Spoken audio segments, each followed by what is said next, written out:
Um bom dia a todos os irmãos que nos acompanham pelas redes sociais. Hoje, antes de fazermos a leitura bíblica, eu tenho aqui dois pedidos de orações. O primeiro é pelo Benjamin, filho da nossa irmã Djalda, da cidade de São João do Paraíso. Ontem nós conversamos, ela mandou também ali mensagens pedindo oração pelo filho dela que está internado na cidade de Belo Horizonte.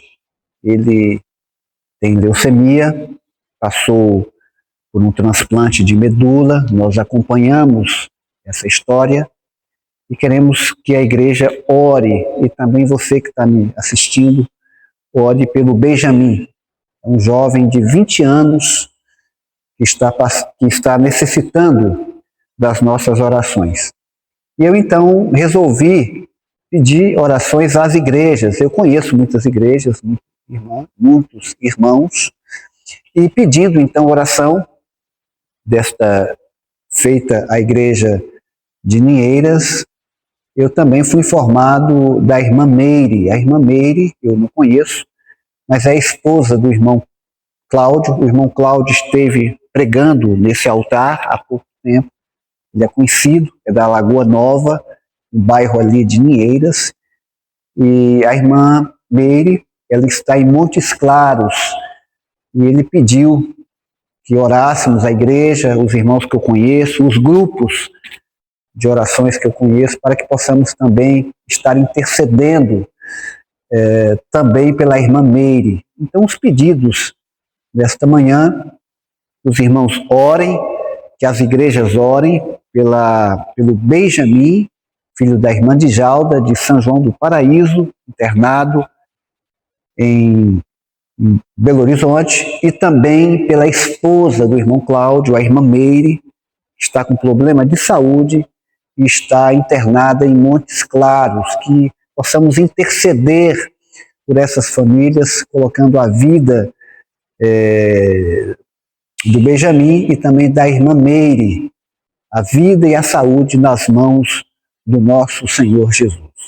Irmãos, eu gostaria agora que você acompanhasse a leitura. A minha Bíblia já está aberta, eu vou dar um tempo para você poder encontrar o texto que está no livro do profeta Ezequiel, no capítulo 47, e nós vamos ler o verso 1 até o verso 7 da leitura do profeta Ezequiel. E assim que você encontrar, se sinta à vontade para dizer amém. Ezequiel, o texto, a torrente das águas purificadoras. 47, vamos então à leitura do texto desta manhã. Depois disso, o homem me fez subir, me fez voltar à entrada do templo, e eis que saíam águas de debaixo do limiar do templo para o oriente, porque a face da casa dava para o oriente. E as águas vinham debaixo do lado direito da casa, do lado do sul do altar. Versículo 2, e me levou pela porta do norte, e me fez dar uma volta por fora, até a porta exterior, que olha para o oriente. E eis que as águas corriam do lado direito. Saiu aquele homem para o oriente, tendo na mão um cordel de medir, e mediu 1000 côvados, e me fez passar pelas águas, águas que me davam pelos tornozelos. Mediu mais 1000 e me fez passar pelas águas, águas que me davam pelos joelhos. Mediu mais 1000 e me fez passar pelas águas, águas que me davam pelos lombos. Mediu ainda outros 1000, e eis que já era um rio, e eu não podia atravessar, porque as águas tinham crescido, águas que se deviam passar a nado, rio pelo qual não se podia passar. E ele me disse: viste isto, filho do homem? Então me levou e me tornou a trazer à margem do rio.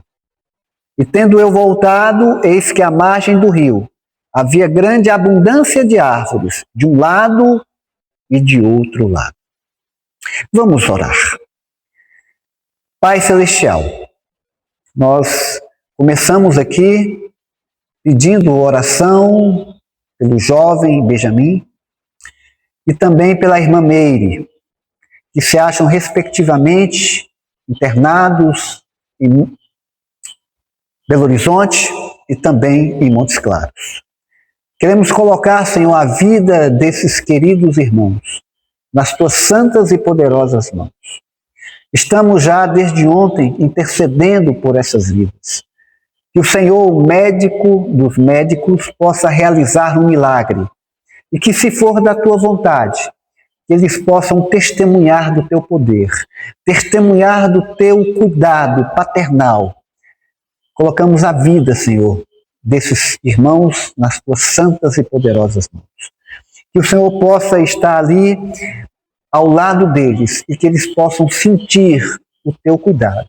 E que o teu nome possa ser glorificado na vida desses irmãos. É o nosso pedido e oração. Segundo a tua boa e sábia vontade, é que te suplicamos. Amém. Também pedimos que esse mesmo Espírito nos ajude na compreensão da leitura que acabamos de fazer, que se encontra em Ezequiel, capítulo 47, versículos 1 a 7. Irmãos, depois disto, são as palavras encontradas no primeiro verso. Depois disto. Mas depois disto, o quê? Irmãos, eu quero voltar aqui, sem entender o contexto, né? É claro que o depois disto se refere aos versículos, ao capítulo 37, o capítulo do Vale dos Ossos, mas eu quero retroceder, eu quero voltar um pouco mais ao início do livro, porque o profeta Ezequiel, o seu livro, ele começa com visões. Se você for analisar aqui, só no capítulo 1, nós temos 3 visões. Então, o profeta Ezequiel, ele é chamado por Deus e a sua vocação ela é apresentada pelo próprio profeta no capítulo 2, mas o livro do profeta Ezequiel, ele começa com as visões de Deus, que Deus revela ao profeta, e no capítulo 2, depois destas 3 visões aqui, nós temos a sua vocação, que é, na verdade, o seu chamado. Então, o profeta Ezequiel, ele tem visões. Começa-se o livro com as visões. E no capítulo 37, o termo depois disso, está se referindo aqui ao fato que acontece no capítulo 37. O capítulo 37, uma das visões mais conhecidas, talvez você já tenha até visto, acompanhado algum sermão, que é a visão de um vale de ossos secos. E eu gosto do versículo 2 desse capítulo 37. Nós não vamos pregar sobre essa visão, mas o que acontece aqui na leitura do capítulo 47, ela é subsequente à visão do capítulo 37. E no versículo 2 diz assim que era um vale de ossos sequíssimos. Mais do que seco, era sequíssimos. Irmãos, o capítulo 37 fala da situação espiritual que estava vivendo o povo de Deus. Irmãos, Ezequiel, ele é contemporâneo de Daniel. Então, ele vive no período ali que antecede ao cativeiro, né? Antes do cativeiro de Babilônia. Ele vive ali, irmãos, ele acompanha, Deus está revelando, e as primeiras visões aqui, elas são desanimadoras, porque essas visões estão revelando que o povo de Deus seria levado para um cativeiro que duraria 70 anos, e a razão era a quebra da aliança, era a desobediência à aliança com Deus. Você vai perceber que o templo estava profanado, a idolatria havia tomado conta, isso não era nenhum tipo de novidade, infelizmente não era nenhum tipo de novidade. O povo está na prática da idolatria, e eu me lembro do capítulo 8, versículo 14, onde um deus Tamuz estava sendo ali adorado dentro do próprio templo de Deus. Irmãos, havia ali deuses, figuras de deuses no interior do templo, e algumas mulheres estavam chorando por Tamuz. E aqui tem algo assim, curioso e irônico. Irônico porque o Tamuz, irmãos, segundo alguns pregadores, era o Deus. Lembra da queda de Babilônia lá, capítulo 5 de Daniel? Quando o Belsassar estava ali comemorando, lembra da mão que aparece escrevendo, né? Tekel, Tekel, lembra? Eles estavam comemorando a ressurreição de Tamuz. Tamuz, irmãos, era um Deus que morria, mas no ano seguinte ressuscitava. Então eles estavam ali, as mulheres estavam chorando por Tamuz, que era o Deus também adorado pelos babilônicos, que na figura de Nabucodonosor iria escravizá-los por 70 anos. Olha que ironia. Mas era a situação, irmãos. Era a situação. Então, a situação ali do Vale dos Ossos Sequíssimos era a condição espiritual, porque aqueles ossos representavam o povo de Deus, a casa de Deus. Mas, a longo prazo, as visões elas são animadoras, porque Deus iria cumprir após 70 anos, né? Deus iria libertar o povo, Deus iria restaurar o povo do domínio de Babilônia, e eles poderiam então regressar, aqueles que quisessem, até a sua terra natal, a cidade de Jerusalém. Então, no capítulo 37, o profeta tem a visão do vale, ele está no vale de ossos sequíssimos, aquele período negro, mas havia restauração. Após 70 anos, tem profecias referentes à libertação do povo de Deus. Deus não ia permitir que o seu povo morresse ali, que o fim fosse Babilônia, mas aí vai aparecer Ciro, né? E o povo vai retornar. Então, capítulo 37 do livro, Ezequiel no Vale de Ossos, capítulo 38 no Vale de Ossos, capítulo 39, idem, no Vale de Ossos, e no capítulo 40, agora o profeta ele tem uma visão, em que ele sai do Vale de Ossos, né? Essas visões dos 4 capítulos, 37, 38, 39, né? Ele está no Vale de Ossos. Mas no capítulo 40, o cenário muda. E o profeta agora, ele se encontra no templo. É a visão do templo. Então, do capítulo 40 até o capítulo que nós lemos, o cenário muda. Ele sai de um cenário de terror, de um cenário apavorante, né? Porque os esqueletos, irmãos, são formados por ossos humanos. Esses ossos que o profeta Ezequiel viu, eles formam um esqueleto humano. Cada esqueleto tem 206 ossos. Imagine o tanto de ossos, todos assim, desorganizados, né? Porque representava o povo de Deus. Então, eram muitos ossos. É uma figura, irmãos, de cena, de filme de terror. Uma figura assombrosa. Mas agora ele tem uma visão diferente. Essa visão é do templo, ele conhecia o lugar, só que o templo de Deus que ele tanto conhecia, o templo de Deus que estava sendo profanado, agora ele se encontra no alto e sublime monte, o Monte Sião, e esse templo está modificado pela presença de Deus, e a presença de Deus glorifica o templo, traz santidade ao templo, e essa santidade resulta em adoração. Interessante, irmãos, que no capítulo 40, versículo 24, diz que todos aqueles que vão ao templo de Deus, no capítulo 24, deveriam entrar pela porta do sul.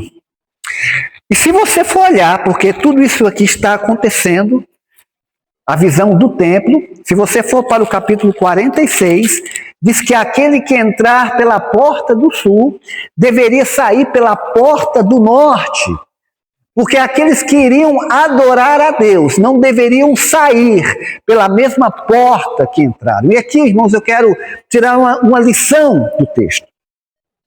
Quando você vai para a igreja, você está entrando, você está saindo pela mesma porta que você entrou? Porque o templo é lugar de adoração, e aqueles que vão adorar a Deus, eles saem pela porta oposta. Eles entraram, o profeta, pela porta do sul, ele vai sair pela porta do norte, porque ele é um adorador. Mas quando você vem à igreja, você está saindo pela mesma porta que você entrou, você vem com espírito de adoração, você está aqui porque quer adorar a Deus. Porque muitas vezes, irmãos, nós dizemos que somos adoradores, e nós não somos adoradores, nós nos comportamos como adoradores. Porque se você está aqui por uma outra razão, que não seja adorar a Deus, você está, infelizmente, saindo pela mesma porta que você entrou. Mas que isso não seja uma realidade, uma verdade em nossa vida. Então diz assim, irmãos, que capítulo 46, você já entendeu o contexto, Ezequiel continua no templo, e esse homem aqui que aparece no capítulo 47, é o mesmo homem do capítulo 40, uma visão de um homem com aparência de bronze polido. Interessante, irmãos, que esse homem, ele vai aparecer em Daniel, é o próprio Jesus Cristo. Daniel 10 ele aparece. Esse homem vai aparecer também lá para o apóstolo João, no relato de Apocalipse. Esse mesmo homem com aparência de bronze polido é o próprio Jesus. Mas Ezequiel e Daniel têm uma diferença, porque é o Jesus totalmente Deus, né? Porque em Apocalipse, quando João tem a visão desse homem com a aparência de bronze, é o Filho do Homem, e o Filho do Homem é Jesus. Só que, irmãos, no Novo Testamento, Jesus ele é totalmente Deus, mas ele é totalmente homem. Então João, ele escreve no Evangelho que no princípio era o Verbo era Deus, o Verbo estava com Deus, era Jesus. O Verbo se fez carne, Jesus habitou entre nós. É Jesus. E esse Jesus que é descrito no Evangelho de João, ele aparece no Apocalipse, quando João tem ali no capítulo 1, e narra a visão do homem com a aparência de bronze polido. Só que no Novo Testamento, irmãos, é o Deus 100% Deus. Eu fico imaginando o privilégio que Ezequiel tem, dentro, é claro, dentro daquilo que ele poderia ver, era o próprio Jesus, dentro das limitações, dentro daquilo que ele poderia resistir, ele viu a glória, ele viu o homem, que era o próprio Jesus, como Daniel também teve o privilégio de ver. E esse homem nada mais que o próprio Jesus, no Novo Testamento, antes da encarnação, ele está conduzindo pelo Espírito do Senhor. Uma outra lição, irmãos. Ezequiel, ele é profeta de Deus.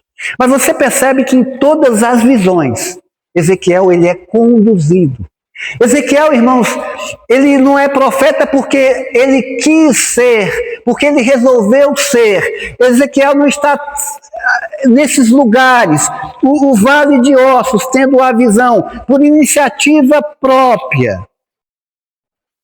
Irmãos, quando você vem na igreja, não é porque você pensa assim, olha, eu tive a ideia de vir à igreja, mas na verdade, irmãos, essa ideia é a obra do Espírito Santo. Você só vai à igreja porque o Espírito Santo te leva à igreja. Você só vem à igreja porque o Espírito Santo te leva. Ezequiel, ele é conduzido, ele é levado pelo Espírito Santo, ele está sendo indo, né, seguindo a ordem de Deus. E eu achei interessante aqui, irmãos, na leitura agora, capítulo 47, me fez voltar à entrada do templo. Por quê? Porque ele entrou pela porta do sul.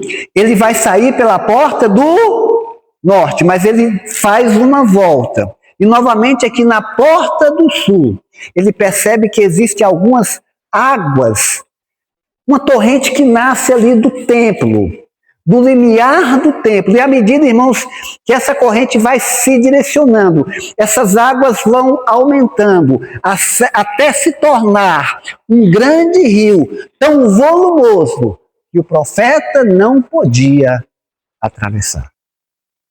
Eu falei aqui, irmãos, que filho do homem é uma expressão usada para Jesus. Mas aqui no livro de Daniel, olha só, quando Jesus se refere no Novo Testamento, se refere a filho do homem, ele está se referindo a si mesmo. Isso acontece, irmãos, 79 vezes. Mas no livro de Ezequiel, essa expressão acontece, ela ocorre 91 vezes. Então, o que eu quero que você entenda é que Ezequiel não é um profeta qualquer. Ezequiel não é qualquer profeta. Ezequiel tem o prazer, Ezequiel tem o privilégio de ser conhecido pelo próprio Jesus, que o chama de filho do homem. Então, filho do homem, no livro de Ezequiel, no contexto de Ezequiel, não é Jesus. Jesus é o homem com a aparência do bronze polido. Olha que privilégio, irmãos. Filho do homem. Ezequiel teve esse privilégio. Poucos homens do Antigo e do Novo Testamento tiveram esse privilégio. Irmãos, por que eu disse assim? Quando você vem à igreja, né, é obra do Espírito Santo. É o Espírito Santo que te traz aqui. Porque nós vamos ter aqui 3 interpretações. A primeira interpretação é a interpretação literal. A segunda interpretação é a interpretação simbólica. E a terceira é a interpretação alegórica. Nós vamos entender aqui, irmãos, que no sentido literal, esse rio é o rio da vida. É o rio da vida, descrito lá no Evangelho de João, no capítulo 21 e 22, o rio da vida. No sentido simbólico, esse rio representa o Espírito Santo, porque Jesus, em João 6, 37 e 38, diz que aqueles que o aceitarem, aqueles que crerem nele, diz que do seu interior sairão rios de águas vivas. Ele disse isso, irmãos, referindo-se ao Espírito Santo. Então, no sentido simbólico, esse rio representa o Espírito Santo. E no sentido alegórico, nós vamos usar essas 3 interpretações. É o ministério, é o teu chamado, é a tua chamada. Porque o Espírito Santo, olha só, os dons são dados por Deus através de Jesus, mas é distribuído pelo Espírito Santo. E segundo Paulo, diz que o Espírito Santo reparte, distribui conforme lhe apraz. Então, esse texto vai ser entendido, a gente vai usar aqui, no primeiro momento, a linguagem alegórica. Então, agora você está entendendo, irmãos, que funções na igreja é o Espírito Santo que te chama, né? Deus dá o dom, distribui através de Jesus, toda a boa dádiva parte de Deus através de Jesus, e Jesus nos dá através do Espírito Santo, e é Ele, irmãos, que distribui. Então, o que eu quero que você entenda é que eu estou aqui, e olha que eu não tenho cargo na igreja, mas não é só quem tem cargo na igreja que trabalha. Deixa eu só aqui retificar, corrigir. Eu sou professor dos jovens, né? Eu sou professor dos jovens. Mas eu quero dizer, irmãos, que você só está aqui porque o Espírito Santo te conduziu. Você só dirige, sentido alegórico. Você só é líder porque o Espírito Santo te dirigiu. Pastor, ancião, diretor jovem. Se você está na recepção da igreja, não é porque você quis estar, é porque o Espírito Santo te conduziu. O Espírito Santo conduziu o profeta, o Espírito Santo nos conduz para nós não apenas estarmos na igreja, mas nós, irmãos, participarmos da missão. O sermão desta manhã é um sermão missionário, entende, igreja? É um sermão missionário. E você sabe que ele estava ali para adorar. Por isso que o Espírito Santo o leva. O mesmo templo aqui, agora não é aquele templo, é o templo modificado, é o mesmo templo, mas é o templo com a presença de Deus, porque o problema do povo era a idolatria. Por isso eles foram levados para a Babilônia. Mas você vai perceber no decorrer do sermão que nós vamos terminar com Apocalipse. Dentro do sentido alegórico, porque representa também o rio da vida. Você vai entender isso. Que a presença de Deus traz santidade. A presença de Deus transforma. E a presença de Deus, ela resulta em adoração. Nós estamos aqui para adorá-lo. Estamos aqui para vir à igreja. E nós adoramos também quando nós trabalhamos na missão. É um sermão missionário. Porque as águas, no sentido alegórico, são os cargos, são as funções. Se você não tem cargo na igreja, não se preocupe. Você pode trabalhar, você pode exercer função. Alguns trabalham até mais fora, por trás dos bastidores, né? Dos bastidores do que dentro da igreja. Mas o importante é que você entenda que você tem um chamado. Há um chamado aqui para cada um de nós. E você faz parte, você é convidado, você é convocado. Jesus falou, ide por todo mundo. Você é comissionado a participar desta missão. Irmãos, vamos agora ao texto que nós lemos. Não sei se você reparou, tem algumas coisas interessantes aqui no texto. Primeiro, o profeta, ele é o quê? Obediente. Ele é obediente. Mas antes, deixa eu voltar aqui, irmãos, no versículo 3, que é o primeiro tópico. Você percebe que aparece a expressão, e me fez passar. E me fez passar. A primeira coisa que nós entendemos aqui é que parece, irmãos, parece que se dependesse do profeta, ele não estaria ali. Parece que se dependesse do profeta, ele não estaria no vale de ossos secos. Parece que se dependesse do profeta, ele não estaria tendo aquela visão do templo. Porque diz assim, e me fez passar. Parece que o profeta ele está sendo assim, meio que, meio que obrigado a passar. Mas talvez se dependesse dele, irmãos, ele não estaria ali. Se dependesse, talvez, irmãos, de mim, eu não estaria pregando aqui. Talvez se dependesse de você, você não seria um líder da igreja. Se dependesse de você, você não seria um ancião de igreja, você não seria um diácono, mas é a obra do Espírito Santo. É por causa do trabalho. Então, essa ideia era parte de Deus. O chamado parte de Deus. O Espírito Santo nos constrange, é por isso que nós desempenhamos as funções da igreja. E me fez passar. Irmão, se dependesse de mim, eu não estaria aqui. Se dependesse de mim, eu não pregaria nesta igreja. Se dependesse de mim, do ser humano, o Davi, eu estaria fazendo outras coisas. Eu estaria em outros lugares. Mas o Espírito Santo, eu estou sendo conduzido, eu estou sendo guiado, pelo Espírito Santo. E ele me fez passar. Ele me fez estar aqui. Ele está fazendo você ouvir esse sermão.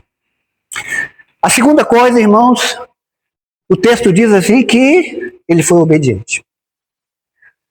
O cordel, irmãos, é um instrumento para grandes medidas. Você percebe aqui, existem algumas assim interpretações, O coro hebraico, ele era um pouquinho menor, a metragem. O côvado, irmãos, é da ponta do dedo, do teu dedo maior, aqui até o cotovelo. Existem algumas. Os egípcios, o côvado egípcio, ele era um pouco maior, de 46, 48, dependendo da sua fonte. O côvado judaico, hebreu, era um côvado, a medida era um pouco menor. Mas você está percebendo que é um instrumento de medidas, de grandes medidas. E aqui nós podemos entender aqui, irmãos, que o profeta ele é obediente, porque mediu 1000 côvados. O profeta não andou, irmãos, porque está andando. A água está baixa, a água está batendo nos tornozelos. Ele não andou 1001, irmãos. Ele não andou 999. Então, A lição que nós aprendemos é que nós precisamos ser fiéis à medida do ministério de Deus. O ministério é o chamado, o ministério é a chamada. Então, irmão, se Deus te chamou para ser diácono, não queira ser diretor jovem. Deus não te chamou para isso, Deus vai chamar outra pessoa. Se Deus, irmãos, te chamou para ser ancião de igreja, não queira ser pastor. Deus vai chamar outra pessoa para ser. Mas aqui tem um detalhe importante, irmãos. Em um primeiro momento, você percebe que ele é fiel, ele não fica aquém, né? Ele não anda 999, porque se foram 1000 côvados, quase 500 metros, tem que ser 1000 côvados, não pode ser mais nem menos.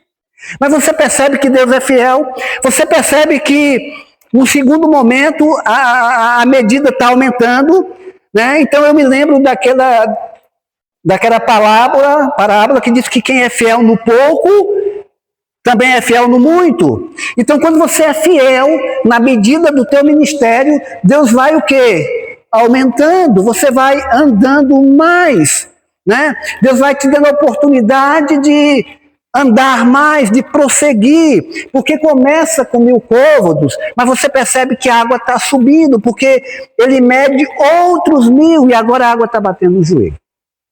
Você percebe que ele está andando, você percebe que ele está avançando, você percebe que as águas do Espírito Santo,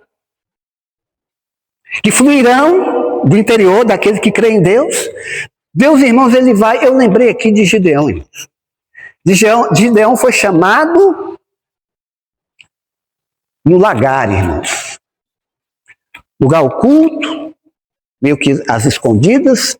Eu preguei nesse púlpito sobre isso. Esse púlpito aqui, nessa igreja. Mas Deus, irmãos, confirmou na eira. Às vezes Deus chama, irmãos, no lagar.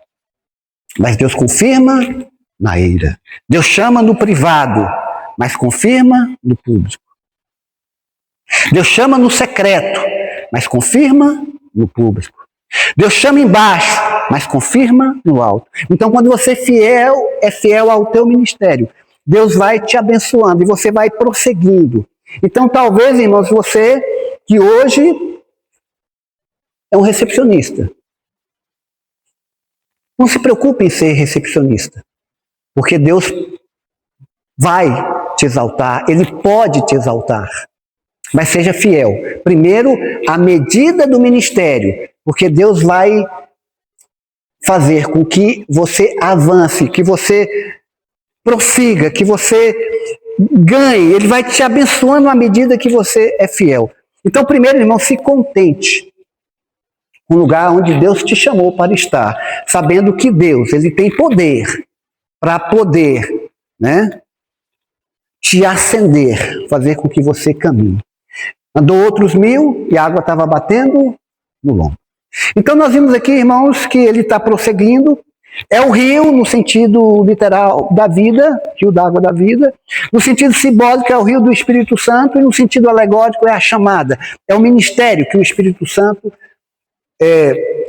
nos capacita, né, para realizar, para concluir a missão que Deus designou para cada um de nós. Então, você já sabe que ele está ali porque ele está sendo impulsionado pelo Espírito Santo, é o Espírito Santo que está levando. Você já sabe, irmãos, que ele é fiel, mas chega um momento, irmãos, quando a água bate no lombo, as águas estão se tornando avolumosas, essa água está levando vida.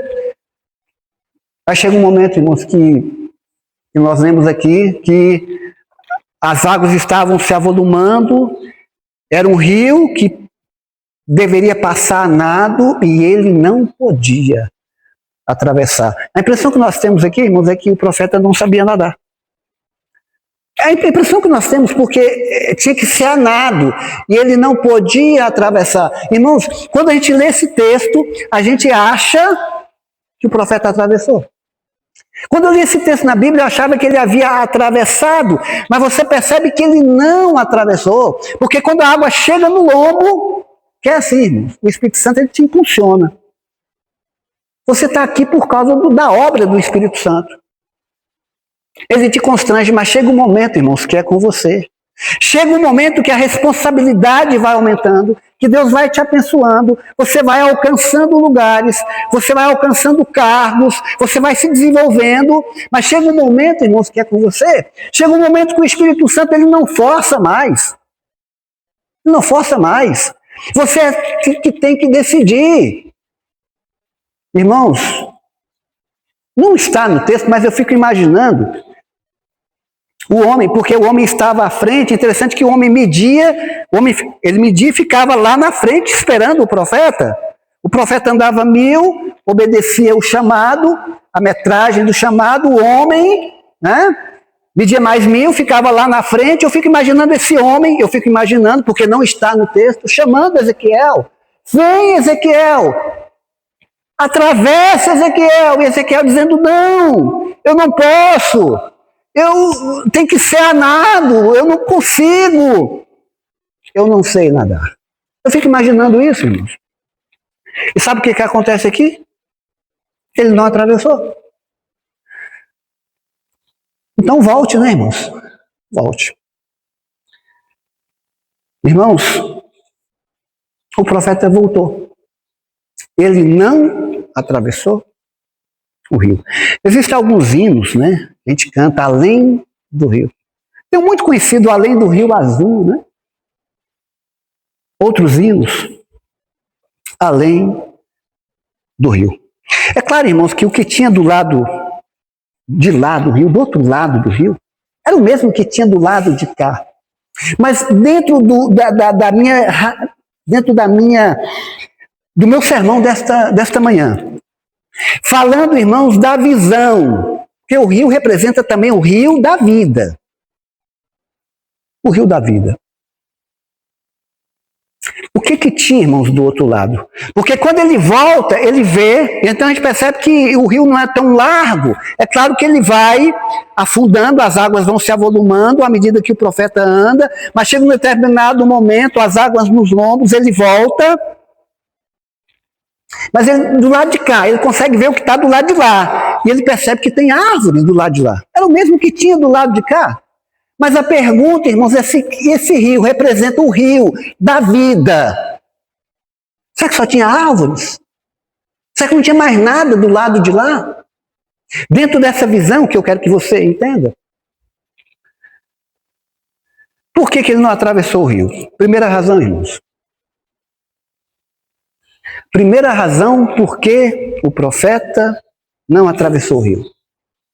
Não queria perder a autonomia. Porque quando a água bate nos pés, irmãos, você tem controle. Quando a água bate nos joelhos, você tem controle. Quando a água bate nos lombos, já começa a complicar. Já começa a complicar, porque a água é corrente, irmãos. Você percebe que essa água é corrente, ela está indo para o outro lado. Então, irmãos, muitas vezes nós não queremos perder o controle. Sabe aquele negócio? Eu faço aquilo que eu quero, na hora que eu quero, do jeito que eu quero, né? Não estou aberto, né, a nenhum tipo de sugestão, né? E comigo é assim. Algumas pessoas acham, irmãos, que estão fazendo favor para a igreja. Quando as pessoas têm os seus cargos, a área missionária, acham assim, estou fazendo um favor, então eu faço do meu jeito, da minha forma. Eu penso assim, e vai ser assim, irmãos. Afinal de contas, eu não estou nem recebendo.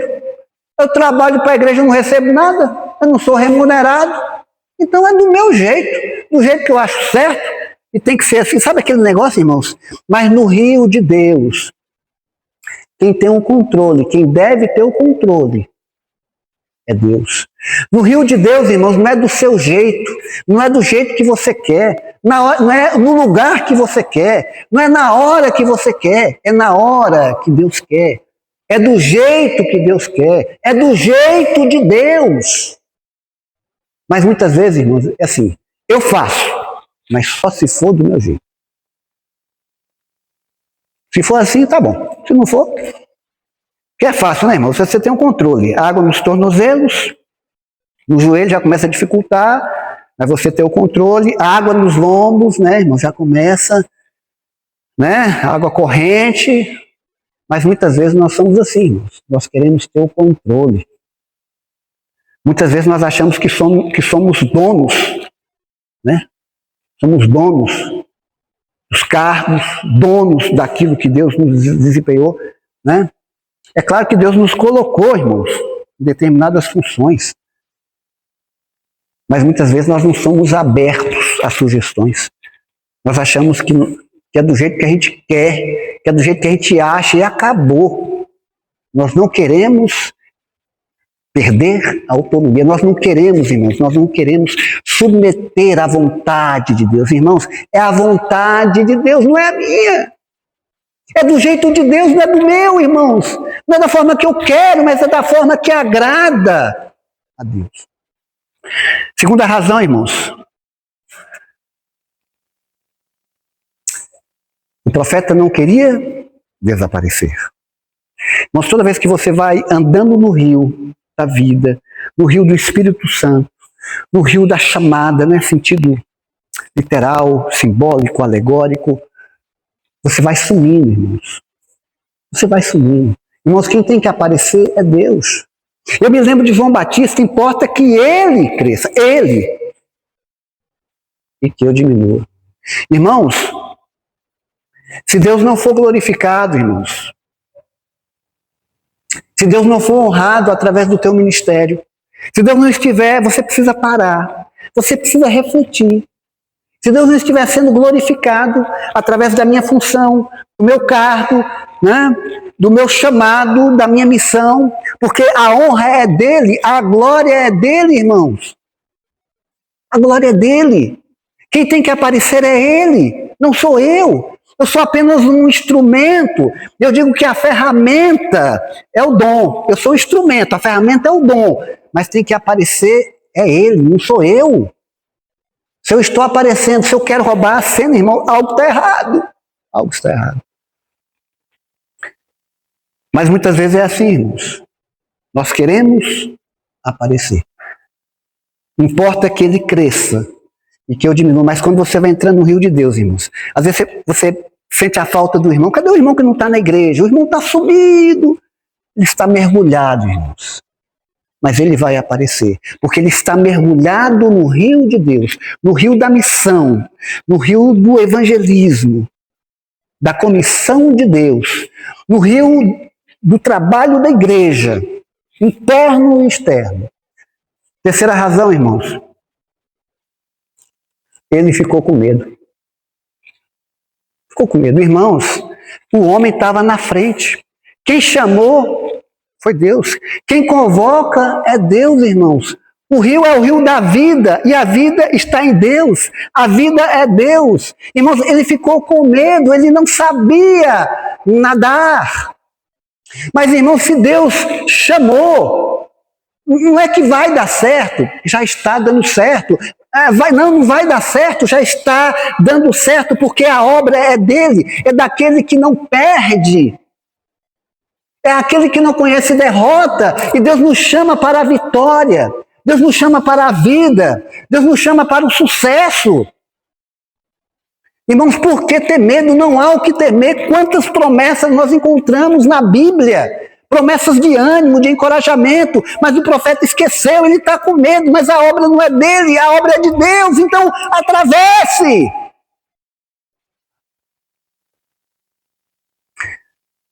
Deus não chama os capacitados, ele capacita os chamados. Eu não sei, mas Deus ensina. Eu não sou capacitado, mas Deus capacita, porque Deus não capacita. Deus não chama os capacitados, ele capacita os chamados, aqueles que voluntariamente obedecem, aqueles que confiam, porque sabem que a obra é de um Deus que não conhece fracassos, de um Deus que não conhece derrotas. Mas ficou com medo, irmãos. Será que vai dar certo? É claro que vai dar certo. Porque quem te chamou é Deus. Será que eu terei capacidade? Deus capacita os incapacitados. Ele chama os capacitados para a glória dele, para que você diminua e ele cresça. A quarta razão, irmãos, pela qual Ezequiel não atravessou o rio, é porque ele Faltou, irmãos, alguém para incentivar. Alguém humano, né? Dentro do sentido espiritual, faltou alguém para dizer: Ezequiel, atravesse.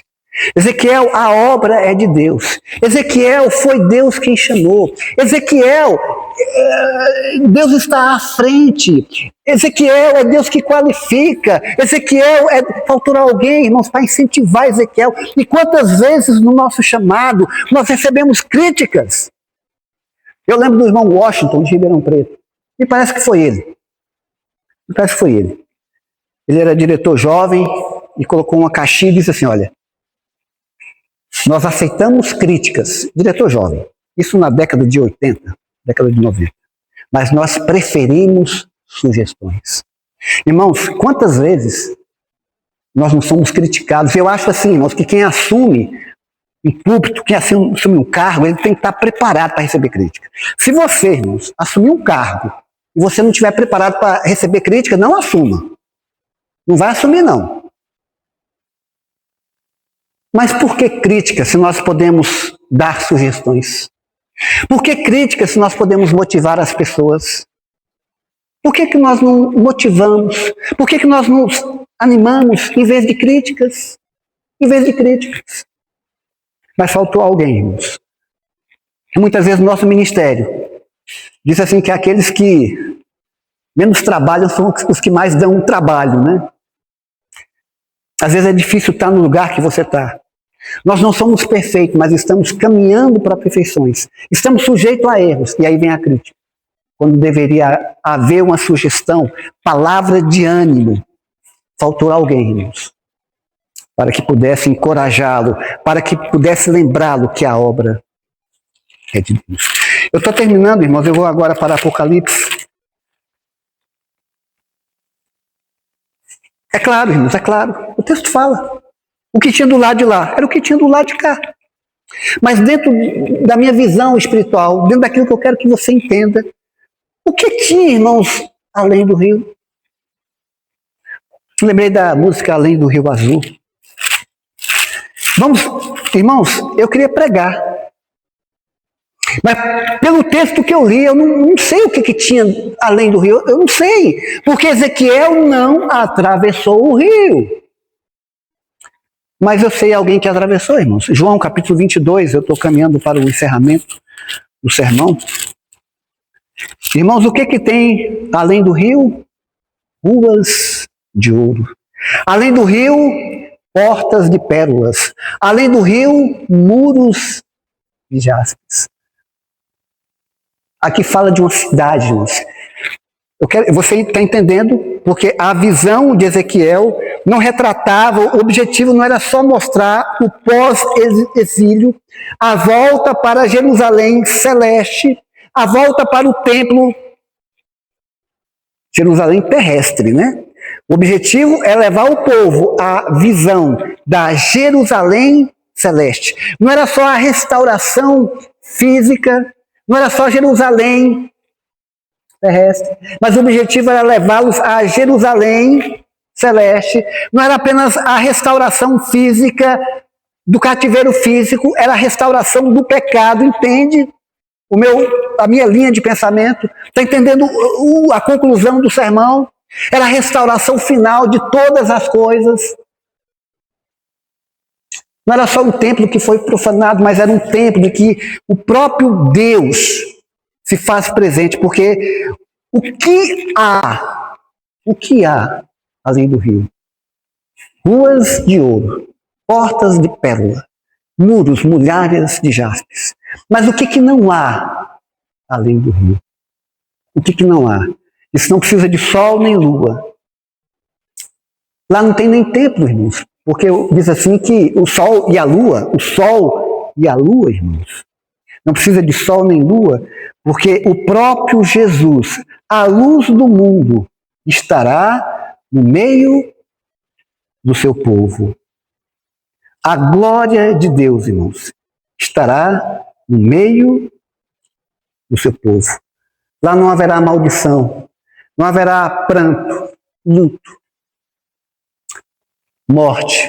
Lá não haverá dor, porque as primeiras coisas passaram. É um novo céu, é a nova terra. João disse que o mar não existe, o mar é aquilo que causa separação.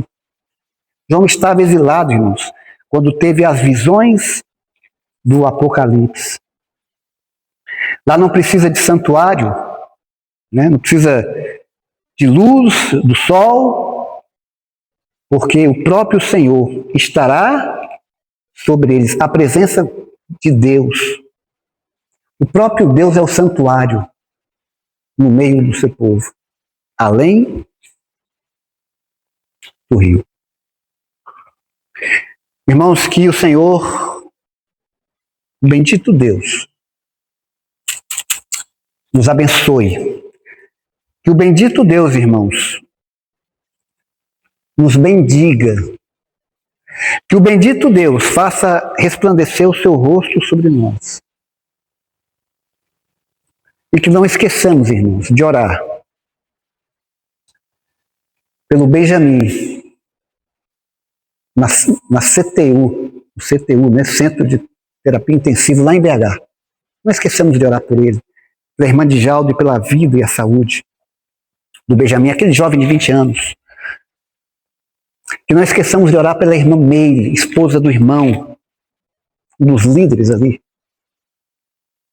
da Igreja Lagoa Nova de Nieiras. Não esqueçamos de orar por pela pessoa do irmão, e também pela vida da irmã Meire, que se encontra em Montes Claros. Se for da vontade de Deus, irmão, se for da vontade de Deus, eles possam dar o testemunho do poder divino na vida deles. Que o Senhor nos abençoe, é o meu sincero desejo e oração nesta manhã. Amém.